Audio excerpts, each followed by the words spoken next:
Everyone in this room has the potential to be in the 1%. Every single person, because you would not be in this room, not this room, if that was not already in your DNA. Not this room.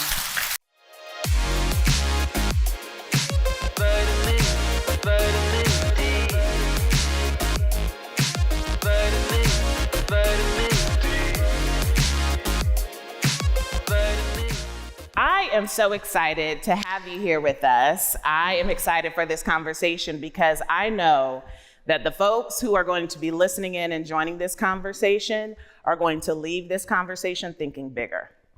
Absolutely. I cannot wait to have this conversation with you. And hopefully everyone will leave with the knowledge and the feeling of knowing that wealth is achievable. So first off, I had to bring notes because I was like, I don't want to forget a single question that I want to ask, because I know the people want to know and they may not know yet that they want to know. So I was like, let me write down my questions. So let's first start with just sharing your background. So if you could share with folks your professional background so that way they have some context to your receipts and who you are and what's positioned you to be so knowledgeable and fluent around the secrets of the 1%. So believe it or not, I have known since I was about 14 years old that I would do something with money. At 16, I was speaking on colleges and university stages, talking about credit reports and scores, like the craziest thing, right?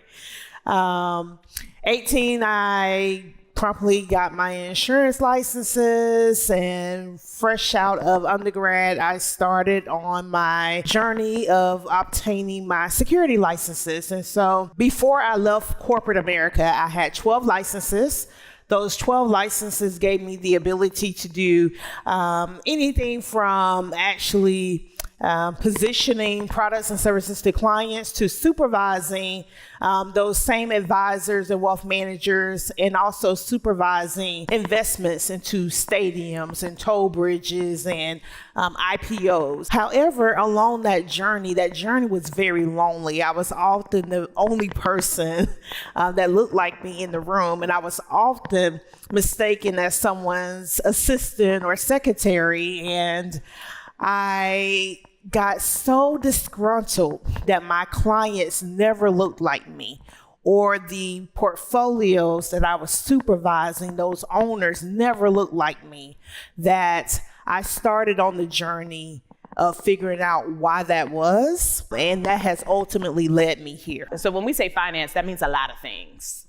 And so given the company that you run, if you could just give us a little bit of a rundown of the work you all do, who you all work with, before we kind of dig into some of the strategy 1% secrets. Traditionally, our target audiences are individuals who have net worths that exceed $1 million, or they have revenue in their business that exceeds $1 million. Now, we definitely have clients who don't meet that, but they have $1 million mindset. And when I say they have $1 million mindset, that means they're coming to us and they're like, hey, I'm not there yet, but I'm on my way. I need to know what I need to be doing now to get there and just blow my goals out the water. And we can absolutely work with those business owners. But 99% of our clients have businesses, or they are serial real estate investors. So I think most of the time when people think about financial services or financial support, they either think like accounting and bookkeeping, maybe like a financial advisor, but one of the things that you all work with your clients on is wealth management. So can you just define and explain what wealth management means? Yeah, absolutely. So, honestly, Dr. Erica, many people have different definitions of what wealth management is. What we like to do is be the quarterback of individuals' money teams. And what that means is that they may have wealth professionals that they already work with. They may already have attorneys. They may already have bookkeepers. They may already have a CPA, a tax advisor. But we like to bring all of those parties together to build, implement, and maintain a cohesive strategy that helps our clients reach their ultimate goal. So majority of our clients, when we build out a strategy for them, they end up seeing numbers that they never even thought were possible. And they're like, wow, like I didn't really realize my goal was $15 million, $20 million. So how do we get there once we realize that that is the goal? And that is what we help our clients accomplish. And we are a very collaborative organization. My team members and I, we welcome working with other professionals because we realize we also don't know it all, right? However, we want the people that we're serving to feel comfortable in their strategy and knowing that they have picked the right people to help lead their money team. So we want everyone that they already trust to come along for the ride and to, help make this a success for our clients. And that's really what that's about. The more wealth we can help our clients grow and keep, the more jobs they can create, the more impact that we can have in our communities, the more lives that we can change, and a greater legacy that we can leave behind instead of fighting over grandma's house upon our parents' passing. Hey there, I know you're enjoying this conversation, but I just wanted to pop in real quick to make sure that you knew about 7-Figure Educator Live. It is the event for Black education consultants, and I host it as an opportunity for you to get in the room and get the transformation that you need for your education consulting business to cross the 7-figure mark. So I want you to head to the show notes and click the link 7figureeducator.com to be able to learn all about the event and get your seat so that way you can join us. I'll see you there.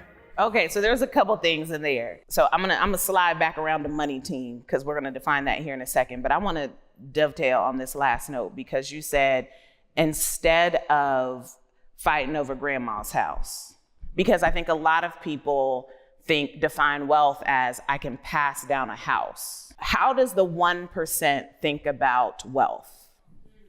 They're looking at how to pass that wealth down for the next 200 to 300 years.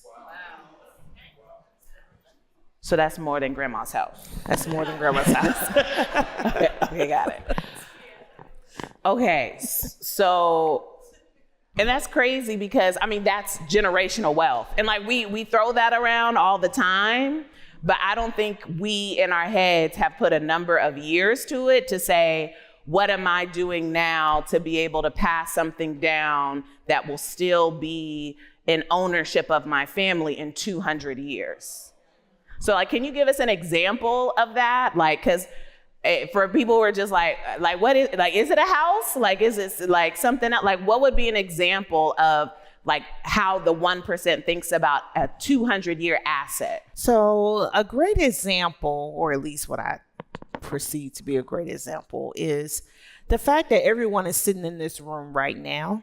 You are all sitting in this room because you want to start businesses, right? Or you want to have more control and freedom of your time and your money so you can create more freedom, right? Well, guess what? When you decide that you want to take that to the next level and you want to build out a team where you're working more on the business instead of you working so much in the business, and you're hiring and training and scaling that business so other people can do what you do times 100 or times 1,000. So now you have, hundreds of replicas of yourself out there doing the work, but you're just managing your overall organization, right? Well, guess what? Now you're building an asset that can eventually be leveraged, and that asset can be eventually potentially sold, or you could be acquired, or you can merge with another company. And I'm saying this because there's a different point that I want to bring up a little bit later, and I don't want to kind of jump ahead, but the goal here is that we have to get to the point where we are accumulating assets. And accumulating assets also means building businesses. So traditionally in our communities, we think accumulation of assets all we have to do is, work for a school system and, get our pension, or, work for someone 20, 30 years and invest in our 401ks. And, that's it. But those are not the type of accumulation of assets that I'm speaking of. I'm speaking of accumulation of assets that, can literally accelerate your wealth. And that could be a combination of things. That can be a combination of, building a real estate portfolio that helps with taxes. That could be a combination of, building a business or joining forces with other people to build larger businesses. And then once you reach what I like to call that coveted net worth goal of $1 million, then there's actually a host of other opportunities that become available to you that I can't even talk about to an unqualified room. And most of us don't even know that that's a thing. What I just heard you say was acquisitions and mergers without saying acquisitions and mergers. So I think there's a couple different layers to the conversation, because oftentimes when you haven't been exposed, or you haven't seen different models of entrepreneurship, you think of your own business, building a business, you might hire an employee or two. And what I heard you say was actually different models of business. Of you could be acquiring businesses, you could be buying businesses. So for example, if you spend a lot of money on tax and bookkeeping, even if you're an education consulting business, you might decide to buy a accounting business, and they actually do your accounting, but now it's an asset because you've absorbed the expense to now it's under your umbrella, but they also have other clients that they are providing accounting and bookkeeping services to, but you own the company. Absolutely. And they happen to be doing your bookkeeping as well. I think people think that, and this is a part of how I've heard people kind of talk about this strategy, which has also been mind-blowing for me, of rather than starting something from scratch or paying for a service, you could buy the service. So you could buy a bookkeeping company. You could buy an event planning space. Given the amount of money I spent on hotels, I could invest in a hotel and now absorb potentially some of that cost and also make money because I now have some type of ownership. So if you could talk a little bit about where there's like so many different directions I want to go because it's such a good conversation. I want to take half a step back and then come back into some of the strategy stuff to really talk about 1% mindset. So first, before we talk about how the 1% thinks and moves, let's just define 1%. Like technically from a numeric standpoint, who is the 1%? Like what qualifies people to be in the 1%? There are many different buckets of the 1%, right? Traditionally, when I'm speaking of the 1%, I'm speaking of the 1% of income earners. And so the 1% of income earners are earners whose income that they bring home, like that is taxable on their tax return, exceeds $504,000 annually. So believe it or not, say the number again, because I'm still processing. $504,000 annually. $504,000 annually. So believe it or not, many of you in this room, that's an achievable goal. That's an achievable goal. And then how many people do you know that already earn that? They already earn that. And they don't know what we're talking about. And therefore, they're not doing what they need to do to properly protect it, to keep it, to pass it on. And that's how you lose it. And that's by design. Dr. EJT spent this entire weekend talking about oppression and how the system is designed to keep us from winning. That's by design. So as you can see, I got so disgruntled when those clients and those individuals never looked like me because I knew we were missing the mark. And when you hear those, statistics about how the dollar only stays in our community for 13 hours and it stays in other communities for 7 and 8 days. That's true. And this is how. Most of the time when people hear 1%, they think Jeff Bezos, they think Oprah, and now somebody like, wait, me? Wait, my mama? My neighbor? That's right. Everyone in this room has the potential to be in the 1%. Every single person, because you would not be in this room, not this room, if that was not already in your DNA. Not this room. You wouldn't still be here on a Sunday morning in this room if you didn't have what it takes to reach that destination. What would you say would be one or two of the most critical money mindsets that the 1% who are effectively managing and building wealth, how they think about money or their relationship with money in comparison to other folk? Excellent question. So the first thing that I would say is that they learn how to control their emotions. They learn how to control their emotions. Money is a very emotional thing. You know, our brain is wired to keep us safe. Our brain wants to be safe at all times. And therefore, sometimes we have to make decisions that are contrary to what our brain wants us to do. Because we have feelings. And we don't want people to feel a certain type of way. But individuals who are wealthy, you know, they have to find ways to put those feelings to the side and make decisions based on fact and logic. And it doesn't mean that you're just going to disregard, someone's feelings. You just have to figure out how to work around those things. And figuring out how to work around those things also means figuring out how to overcome your own fear and your own biases, even those hidden biases that you didn't even realize that you have, but are going to start slowly coming out as you start to build wealth. You're going to start realizing like, wow, I didn't realize I felt that way about this situation now that I am here. And how do you recognize those things and make sure that you continue to work on yourself so you can continue to overcome those obstacles? You can continue to overcome those challenges. Individuals who are building wealth, they eventually have to build a team around themselves. Like, it's not just about, who's on my money team, but it's also, who's my therapist, who's my counselor, who's my, person that I talk to help me stay on the straight and narrow, to help me figure things out.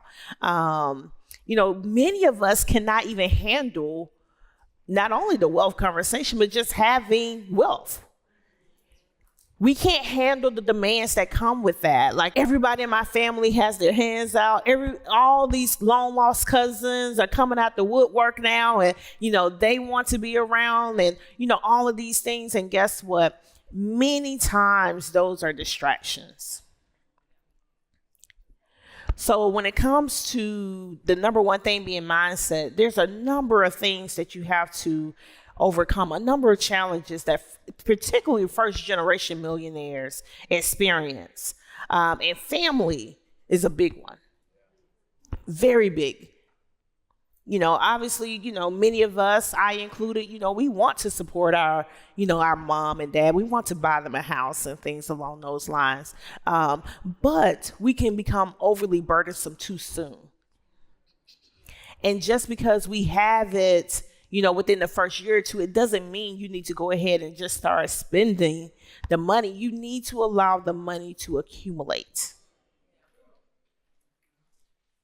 so it can produce something that you can live on and pass on for the rest of your days and your kids' days and the grandkids' days too. We can't spend it the moment that we get it. So mindset is a really, really big one. The second thing is wealthy understand that their largest expense is actually taxes. And because that is their largest expense, and it really eclipses the mortgage. In fact, many of you in this room, your largest expense is probably taxes too. It eclipses your mortgage and your car payment and insurance too. So the wealthy realize that, hey, in order for us to make more money and grow the money, we have to figure out how to keep it. So they really partner with individuals that help them really leverage their situation to build more wealth while also decreasing their taxable liability at the same time. And that is really the definition of wealth management. The real, in my opinion, definition of wealth management is, how do we minimize our expenses to the point where our wealth can only do anything but grow? And if your portfolio and your strategy is not set up for that, then you're not really managing your wealth. You're really just managing your everyday finances, is what I would say. How does the 1% think about debt? They love it. They love debt. Can anyone guess why that is? You don't pay taxes on debt. The 1%, if you're at the $504,000 income level, that means you are in the highest marginal tax bracket. And that is 37% at the IRS level. Not to mention what you have to pay at the state. And some of you live in cities that have taxes too, right? So you can very easily find yourselves in 45, 46% marginal tax brackets. The wealthy can borrow that for 3, 4, and 5%. They instantly have an immediate return on their investment by borrowing the money instead of pulling it out and making it taxable. They instantly have a 35, maybe even a 40% rate of return. And they didn't invest that money. It's just that they kept it protected. Debt, they love it. Now, let's be clear. I'm not talking about consumer debt. I'm not speaking of the Macy's and the Dillard's credit cards. Ross. I don't even know if they got a credit card. Ross credit card. Marshall, CJ Maxx. We're not speaking of that kind of debt. We're speaking of debt that builds assets, not debt that creates liabilities. So can you give an example of debt that creates an asset? Sure. Real estate. And believe it or not, I'm not even speaking of your primary residence. Because believe it or not, that's a liability. It's not creating income for you. But I realize you have to have a place to stay, right? So, it's really a non-negotiable. But it's still, at the end of the day, a liability until it's paid off. And even then, once it's paid off, I still, in some instances, don't consider it an asset, because if you wanted to use the equity in the home, it's a loan, right? Creates another liability. So, however, you investing in real estate, that's an asset that, creates longer term wealth. You leveraging your business and taking out business loans that do not impact your personal credit report and credit scores, that's leverage. When we were literally just sitting here talking about acquiring businesses, believe it or not, some of these businesses that you can acquire to build your wealth, you can get them for $50,000, $75,000, $100,000. And through SBA loans, you only have to put down like 10%. How many of you have $10,000 that you can go and buy a cash flowing business with? A cash flowing business. And guess what? They're using debt. We have clients that come to us with $1 million+ tax bills. How do we reduce it? We reduce it through debt. We put them to work. You got to get out here and start accumulating some assets that's going to help us reduce this tax bill. And what disappoints me the most is when we do have individuals that come to us with, $500,000, $600,000, $700,000 tax bills, whatever the case may be, and they have no discretionary income because they spend it all, and there's not a single thing we can do for them. And so let's clarify, when you say spend it all, you mean spending down? Spend it down on cars and jewelry and fancy trips, things that do not accumulate assets. things that do not grow your wealth, there's nothing we can do for them. We don't even accept them as clients. First off, I'm loving the like background noise. The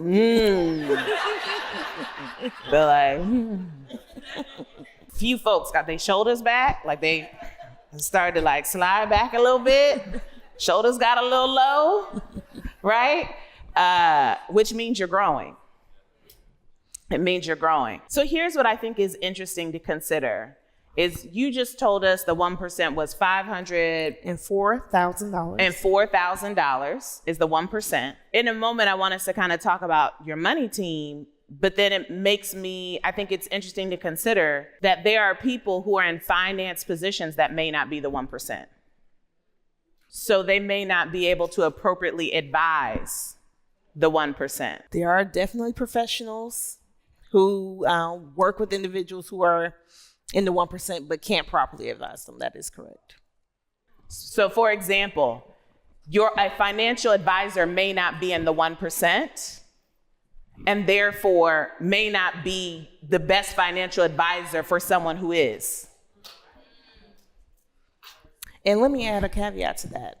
You know, it's not to say that they're not trained professionally, and they may also be growing a business too, you know, whatever the case may be. However, that should not be the only person on your team you're receiving advice from. So let's define who should be on your money team. Let's start from, if you have $1 million in net worth, who should be on your money team? At a minimum, you're looking at 5 or 6 people. So let's start with, you know, some basics, particularly if you are a business owner. So that is going to be at a minimum, a qualified bookkeeper. Qualified bookkeeper, yes. Qualified, to be clear. She didn't say bookkeeper, she said qualified bookkeeper. Qualified, and yes. What do you mean by qualified? Just so that we got common language. Oh my goodness. Listen.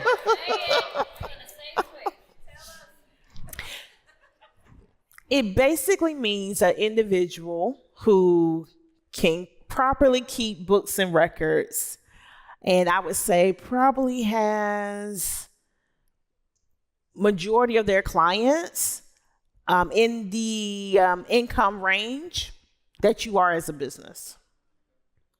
You know, so like, for example, if you have $1 million business that's doing $1 million a year in revenue, but your bookkeeper, majority of their clients are only doing, majority of them only do a few $100,000, maybe $200,000 or $300,000, may not necessarily be the right bookkeeper, because guess what?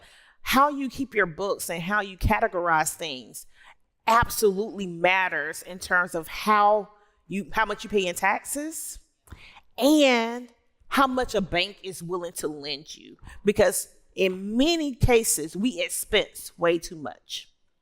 We're looking for ways to write off all of this stuff, but there are ways to still bring down your taxable income without writing off all of your income. So when you think about people who are like, hey, we don't pay any taxes, but they have no problems getting loans from the bank, that is because they wrote off things that are added back to their taxable income when it comes to lending.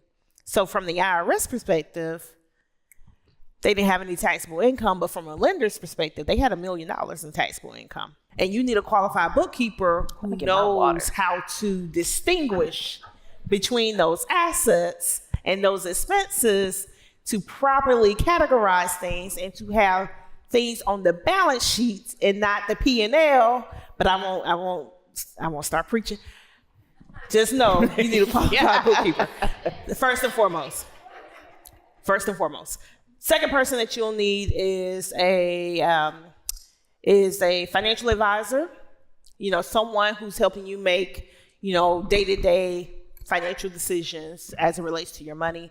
The third person that you're going to need to have at least is a relationship with a banker. You absolutely need a relationship with a banker. And honestly, if you only bank with like the really large banks, like your Chases and Wells Fargos and PNCs of the world, I highly recommend that you start building a relationship with a more local regional bank, because you're 9 times more likely to acquire your first loan through them than a Chase, PNC, or Wells Fargo, Bank of America. So banker is going to be number 3. Depending on how much and the type of assets that you have, you may need an insurance broker. So an insurance broker is a person who is not captive. And what captive means is that they can only sell insurance through one company. So think of a State Farm agent, or think of a Allstate agent, right? They can only sell insurance through one company. But if they are a broker, they have access to 50 different insurance companies, and they can always be shopping for the best rate. So depending on the type of assets that you have, for example, if you're looking at your overall financial statement and you're seeing that, wow, we spend a lot of money on the insurance per year, we spend $100,000 on the insurance, then you absolutely need a broker. And then you, at that level, will need to consider a tax advisor, also known as a tax strategist. That person could be a CPA, they could not be a CPA, it could be an EA, could be a wealth manager that has a heavy set of knowledge in tax. And then ultimately, what I like to call the quarterback of the money team, someone that's going to help see the bigger vision, help paint the bigger picture, and help keep the client on track, right? So that means at least quarterly at a minimum, you're looking at the higher level strategy of what is happening, not only in the business, because what impacts your business impacts you personally, but also what you're doing personally, and making sure that everything is still moving according to plan. And if not, how do we reset? What do we step back? What do we move? What do we change to get us back on track? So you mentioned earlier that there are some investments that the 1% has access to that you actually can't talk about in this room. And I know that the technical term for that would be an accredited investor. And so can you explain to folks what an accredited investor is? Because I know we've all heard the word investor, but there is a specific type of investor, of an accredited investor that has access to these unspeakable opportunities. And if you ain't qualified, can you define what is an accredited investor, and therefore, like, how are the opportunities different? Because I think when most people think like investing, they think Robinhood app or maybe crypto, but you're talking something different. So can you explain for us? Absolutely. Allow me to ask a question. How many of you have heard of crowdfunding, equity crowdfunding? Okay. So lots of hands went up there. Prior to the Jobs Act, which was a piece of legislation that was created under the Obama administration in 2012, crowdfunding was not a thing.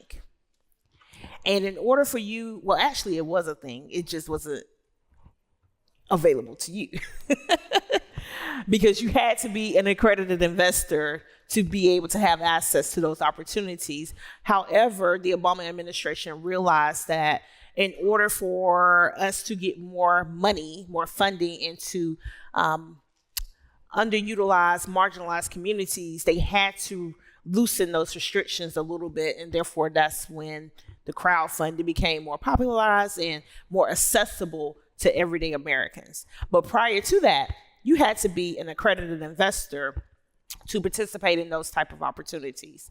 So what is an accredited investor?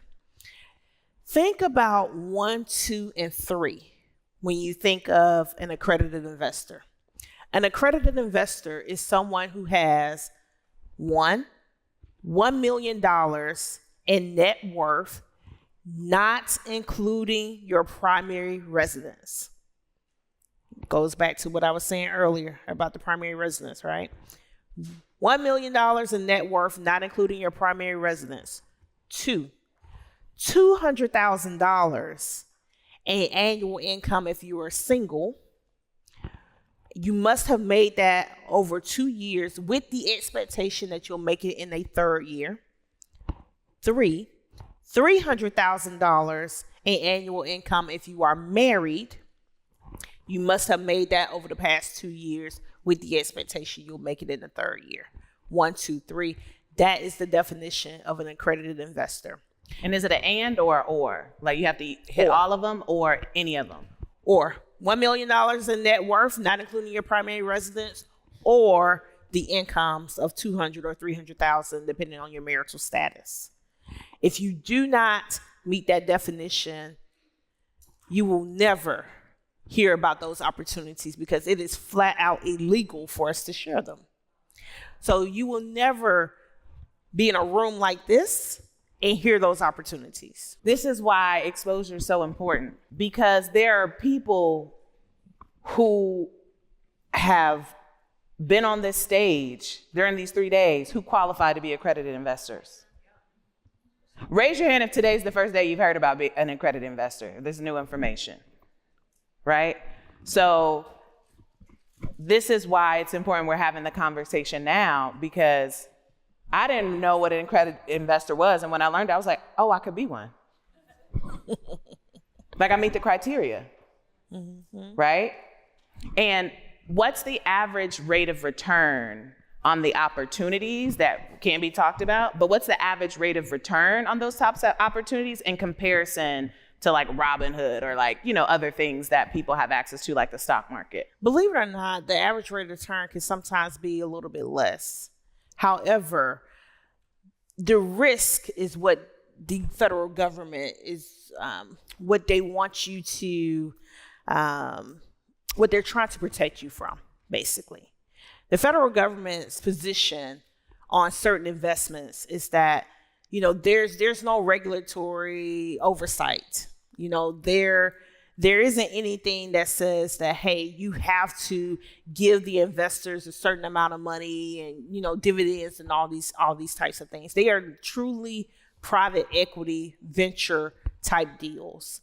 However, the longer term rate of return, if you can stick it out that long, is typically greater. So when people go into those types of investments, they're in it for the long run. Like they're in it for, you know, 5 years, 7 years. And some of those things, you know, annually may only have a 10, 15% rate of return. Sometimes they don't have any payoff until the very end, but that very end could be, you know, 100% rate of return, right? However, these are very illiquid investments. So your money in your 401k and the money in your individual brokerage accounts with the Robinhoods and E-Trades and Vanguards, that money is easily accessible if you needed to turn it into cash to do something with. Okay, but you cannot do that over in the accredited investor world, and that's why those rules are there. They're there to make sure that everyday people who just, I hate to say it, but they're not as financially astute to make those type of decisions alone. It keeps them from putting $500,000 into an investment where if they needed it a year later, they can't get it. You know, so you want to make sure that you're well capitalized, even if you meet that definition. So we have clients who meet that definition, and we still don't necessarily place them in those type of opportunities just yet, because we need them building something else. We need that money redirected somewhere else first. We need to accumulate a certain amount of assets before we start diving over into those opportunities. However, we also want them qualified where if they needed to go and raise that money for their own business, we needed to start seeking venture equity, private equity, that they're also well positioned to do that as well. So to make this kind of real with an example, I feel like it was maybe beginning of this year, maybe late last year, Pinky Cole had a big raising of funds. I can't remember, it was a number of millions of dollars. Could it be an accurate assumption that her funders were accredited investors? Absolutely. In fact, there is a level above being an accredited investor, and they were probably that.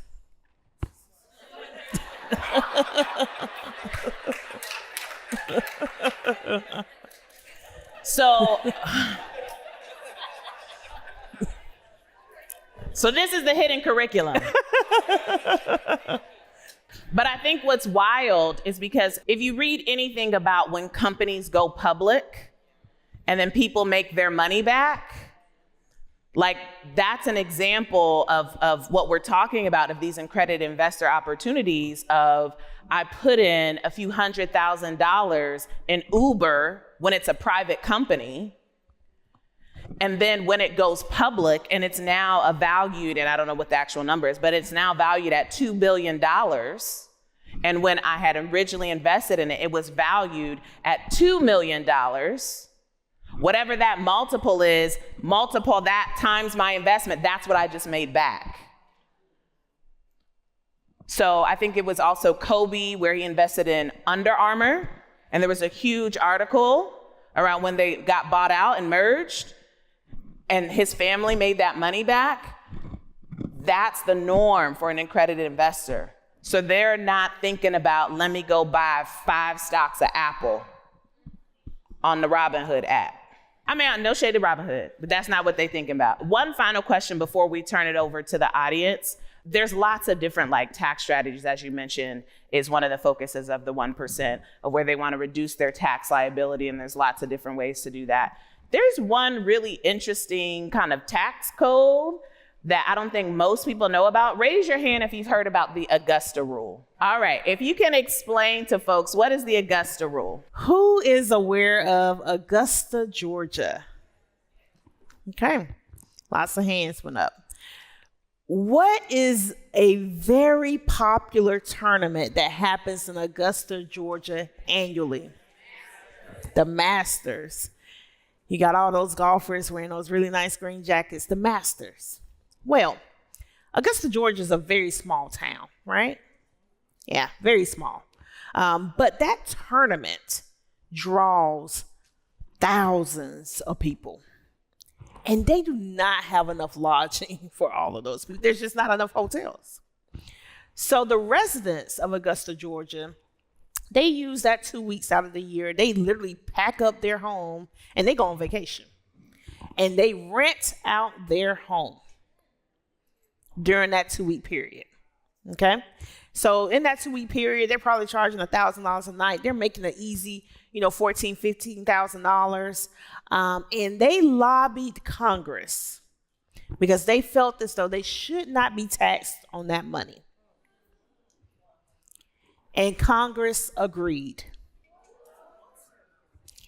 However, Congress could not just say this rule only applies to individuals who live in Augusta, Georgia.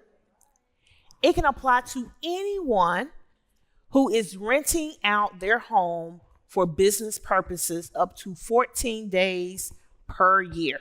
If you are a business owner and you are having quarterly planning meetings, monthly meetings, which you really should be doing. I mean, it's a different conversation for a different day, but you absolutely need to be meeting with yourself and you need to be documenting different decisions that you're making in your business. But let's just say you're going to rent out, your business is going to rent out your home once a month to yourself. That becomes a deductible expense to the business and tax-free income to you. And you can do that 14 times a year, up to 14 times per year.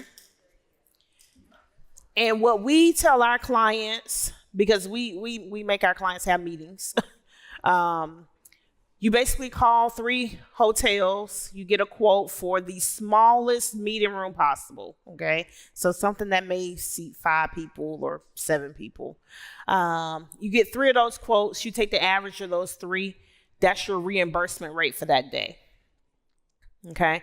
Now, I do want to say this because it is important. If you are filing taxes as a S Corp, if you are filing taxes as a partnership or a C Corp, you do need to speak to your financial professional. You may or may not have to follow the rules of what's known as an accountable plan, meaning you have to give yourself permission in a certain way to reimburse yourself for certain expenses that you're paying for out of pocket. So it is important that, before you implement that strategy or any other strategy, that you are speaking to whoever is handling your tax situation, just to make sure that you stay in compliance. But as long as you're in compliance, it doesn't matter what you're renting your home out for, up to 14 days per year. That money can be deductible to the business and tax-free to you.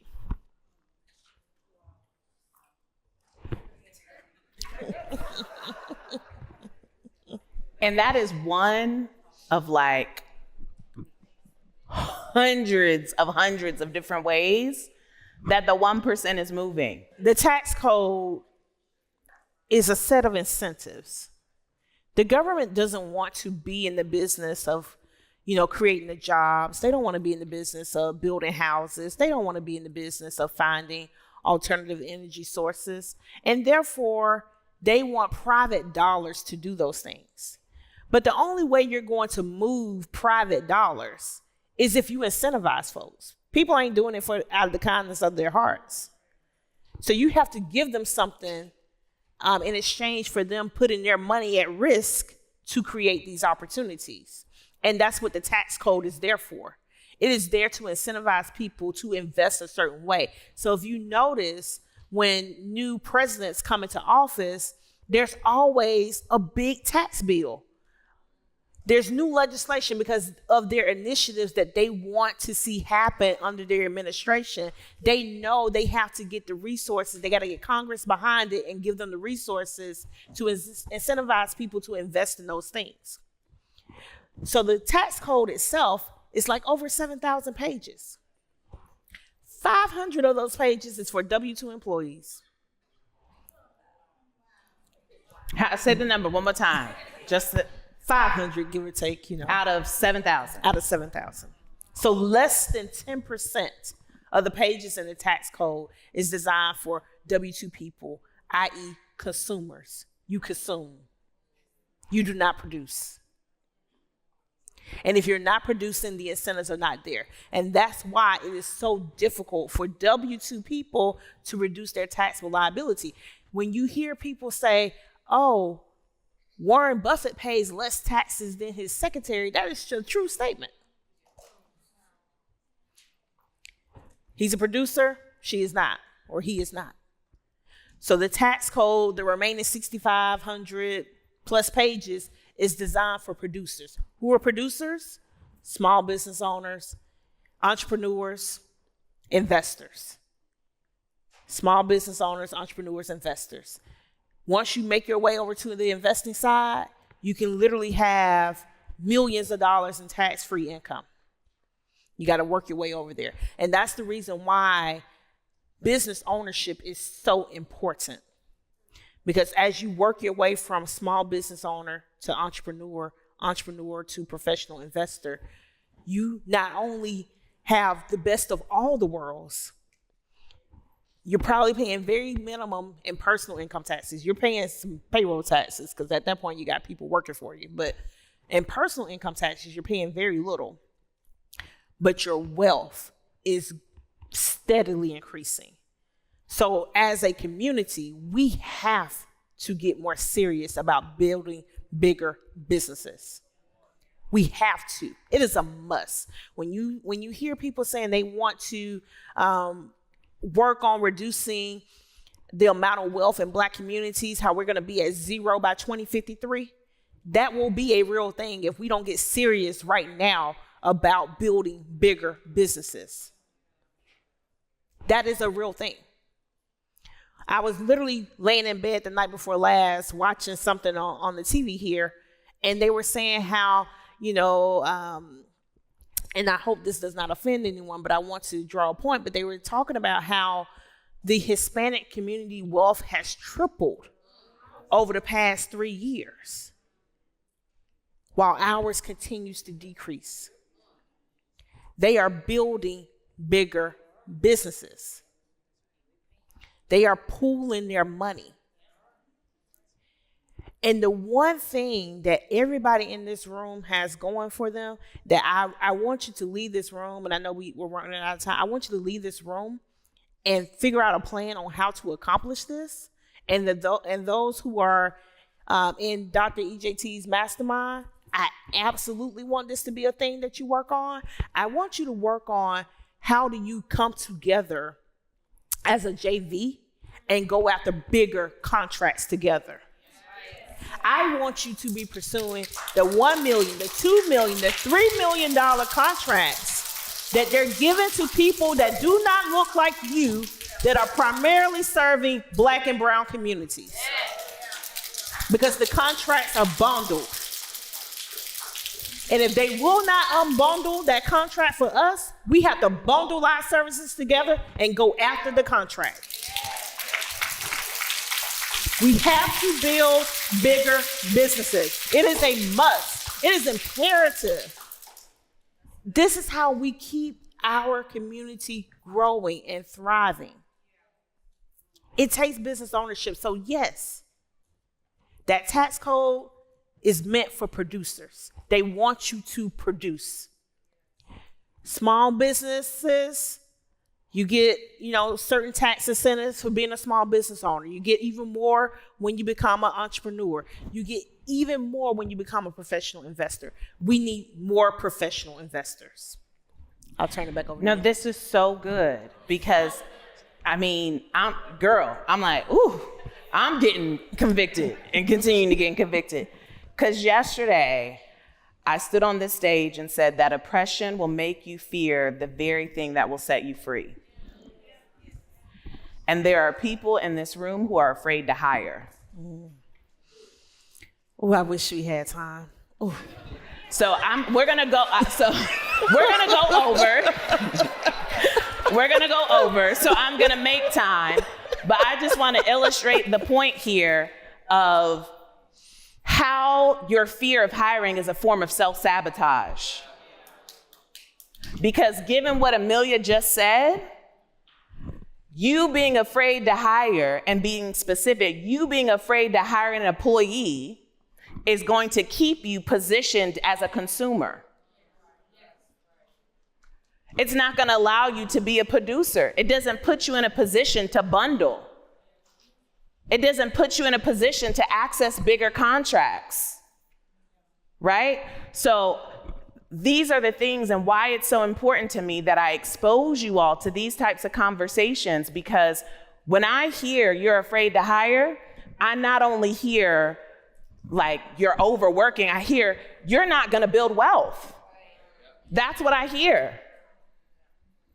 And I know that's what you want, and that's why it's my deepest desire for you to move you past that fear as quickly as possible, because I'm like, the sooner you can build your team, the sooner we can start to have some of these conversations, to start positioning you, to start talking about acquisitions and mergers, to start talking about more sophisticated real estate strategies, to start talking about more things like the Augusta rule, but you too busy writing proposals and being late sending invoices because you won't hire.